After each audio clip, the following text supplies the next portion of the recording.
Bonjour, Jean-Claude Célie, guérisseur magnétiseur en Suisse. Aujourd'hui, nous allons parler d'une sainte formidable et d'exception, Hildegard von Bingen. Mais tout d'abord, êtes-vous bien abonné à ma chaîne YouTube car cela vous permet de recevoir d'excellentes énergies, d'être au courant des dernières actualités et cela me permet également de vous proposer de plus en plus de sujets variés. Merci aussi de liker et de partager la vidéo. Et sous ces dernières, vous trouverez des liens utiles comme mon site internet ainsi qu'un numéro de téléphone pour me contacter. Mais alors, qui était cette Hildegard von Bingen ou de Bingen?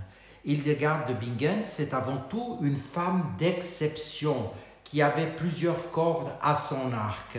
Visionnaire, ses propos sur la santé, le bien-être et l'hygiène de vie résonnent encore aujourd'hui. Hildegard de Bingen, la première naturopathe et phytothérapeute. Hildegard de Bingen naît en 1098 dans une famille catholique noble du sud-ouest de l'Allemagne. Enfant mystique, elle dit avoir eu des visions qu'elle appelle des grâces dès l'âge de 3 ans. Elle entre au couvent à 8 ans, prend le voile à 15 ans et va jusqu'à fonder sa propre abbaye. Personnage spirituel important de son temps, cette bénédictine est également une grande figure intellectuelle. La quarantaine venue, elle commence à consigner ses visions dans une œuvre littéraire très riche qui aborde tous les thèmes, notamment celui de la santé. C'est également une artiste. Elle est même aujourd'hui reconnue comme la seule femme à avoir composé de la musique sacrée dans le Moyen-Âge chrétien. Ses hymnes et ses chants liturgiques eurent beaucoup de succès en leur temps.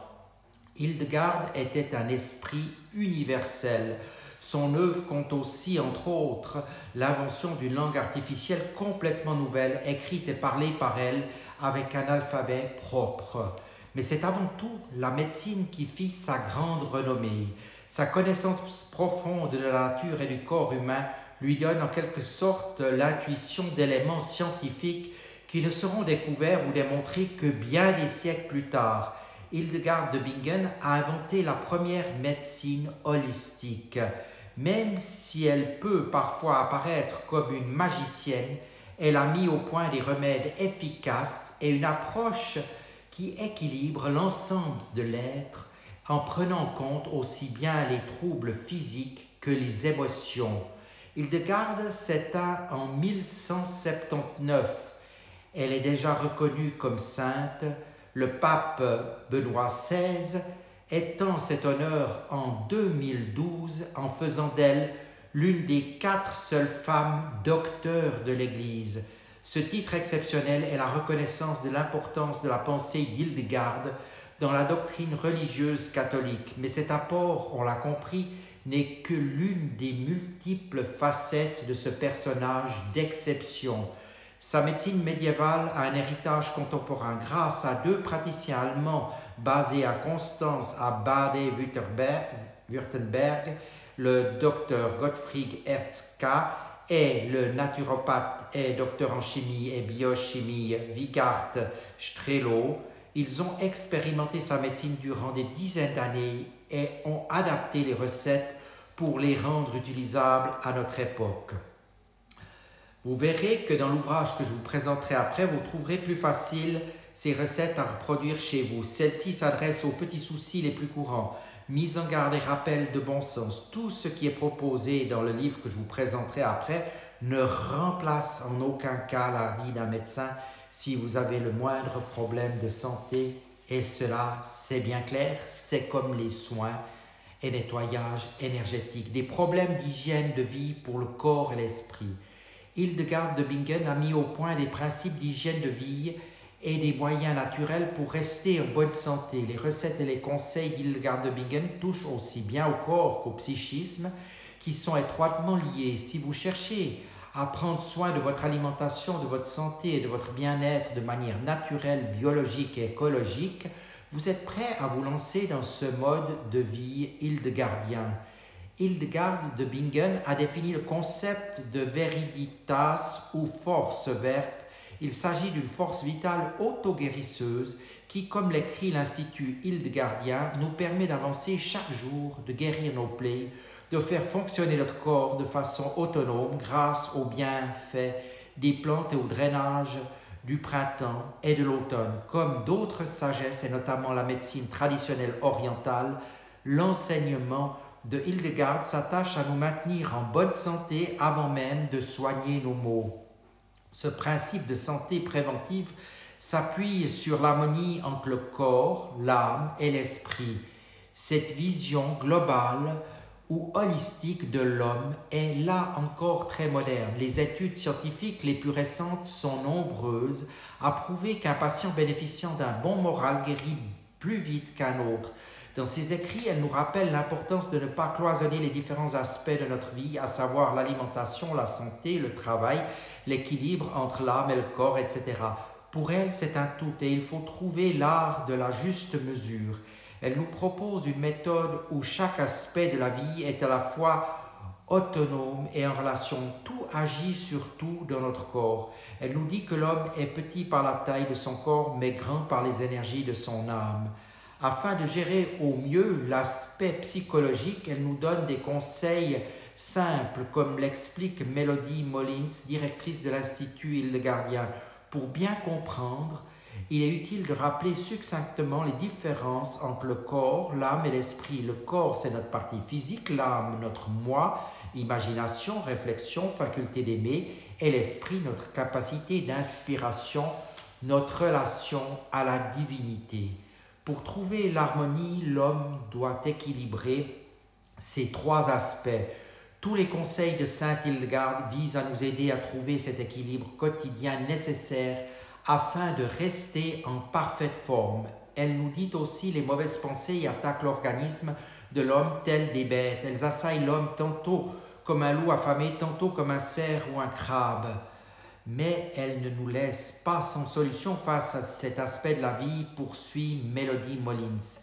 C'est à travers 35 forces positives qu'elle nous donne des conseils précis de méditation pour transformer en positif chaque situation négative rencontrée. Pour Hildegard de Bingen, chaque maladie correspond à un comportement moral inadapté.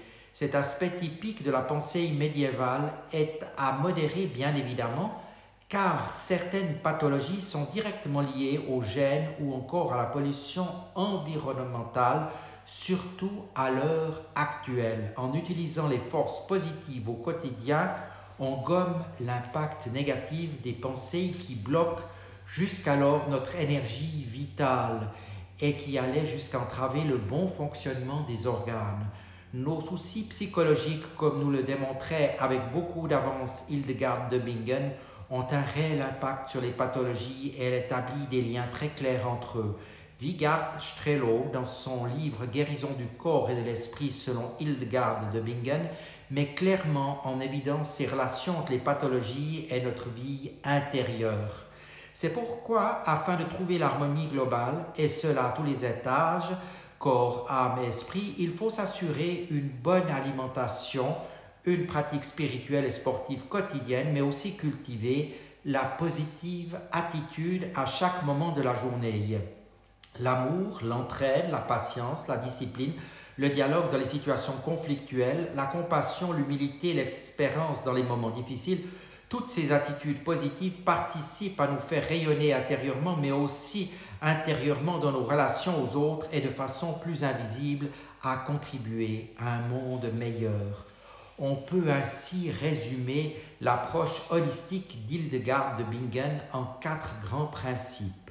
Adopter une hygiène de vie préventive avec l'alimentation hildegardienne. Celle-ci se base sur un aliment star, l'épeautre, non hybridé. Elle fait aussi la part belle aux fruits et légumes. Elle met également en avant, bien avant l'heure, la notion d'équilibre acido-basique. Ainsi, les aliments alcalinisants doivent représenter 70 à 80% des menus. L'alimentation hildegardienne répond par ailleurs à des préoccupations modernes. Elle permet d'éviter les produits industriels et les plats déjà préparés, les céréales raffinées qui doivent absolument être remplacées par des céréales complètes ou semi-complètes. Elle s'intéresse enfin au mode de cuisson et privilégie ceux qui favorisent une haute valeur nutritionnelle. On oublie la cuisson au four à micro-ondes et à la poêle et on préfère la cuisson à la vapeur douce ou sous la forme de poteilles. En deuxième lieu, il faut favoriser un bon équilibre émotionnel. Hildegard de Bingen propose des solutions pour harmoniser nos émotions au quotidien: stress, peur, manque de confiance en soi, insomnie, hypersensibilité, épuisement, surmenage. Elle incite à les transformer en émotions positives: créativité, paix intérieure, estime de soi, sérénité, lâcher prise. L'important est d'apprendre à gérer ses émotions, une approche qui ressemble beaucoup à celle du Dr Bach et à ses fleurs. Les fleurs de Bach sont des élixirs floraux créés par le Dr Bach Édouard en 1930 pour harmoniser les émotions naturellement. Enfin, en troisième lieu, prendre soin de son corps. Hildegard de Bingen a listé une série de principes de santé. Ceux-ci sont au nombre de 5. Jeûner ou plutôt adopter la monodiète à base d'épeautres et de légumes version Hildegard de Bingen. Nettoyer son corps, pour cela, Hildegard conseille un prélèvement qui est en réalité une saignée, comme cela se faisait à l'époque. Actuellement, c'est un peu plus difficile à faire. Appliquer la diététique à base d'épeautres, de fruits et de légumes au quotidien. Adopter une bonne hygiène de vie en pratiquant un sport de façon régulière et en trouvant le juste équilibre entre les moments de sommeil et d'activité. Nettoyer l'intestin en profondeur, encore un conseil de santé qui a une résonance particulière aujourd'hui. Hildegard de Bingen a sûrement été l'une des premières à dire qu'il était essentiel de prendre le plus grand soin de ses intestins, considérés aujourd'hui comme notre deuxième cerveau. Selon elle, la mort venait souvent des intestins. Selon elle, il faut nettoyer son intestin d'une manière efficace pour prévenir toutes sortes de maladies. Aujourd'hui, nous sommes donc le 17 septembre et c'est le jour où l'on fête la Sainte Hildegard. Vous pouvez aussi écouter des mélodies, des musiques des sphères célestes, des anges gardiens, des anges que vous trouverez facilement sur Internet. Et n'oubliez pas que santé égale alimentation, plus environnement, plus émotion. N'oubliez pas non plus que selon Hildegard de Bingen, 70% de notre santé vient de ce que nous mangeons. Les 30% restants sont liés à notre environnement et à nos émotions. Vous pouvez aussi vous procurer le livre Les secrets de bien-être d'Hildegard de Bingen que vous trouvez aux éditions France Loisirs Poche et c'est de Mélanie Schmidt-Ullmann. C'est ce petit livre-là qui est très bien fait, qui vous donne un certain nombre de recettes. Voilà, je vous dis maintenant à tout bientôt et merci de votre attention.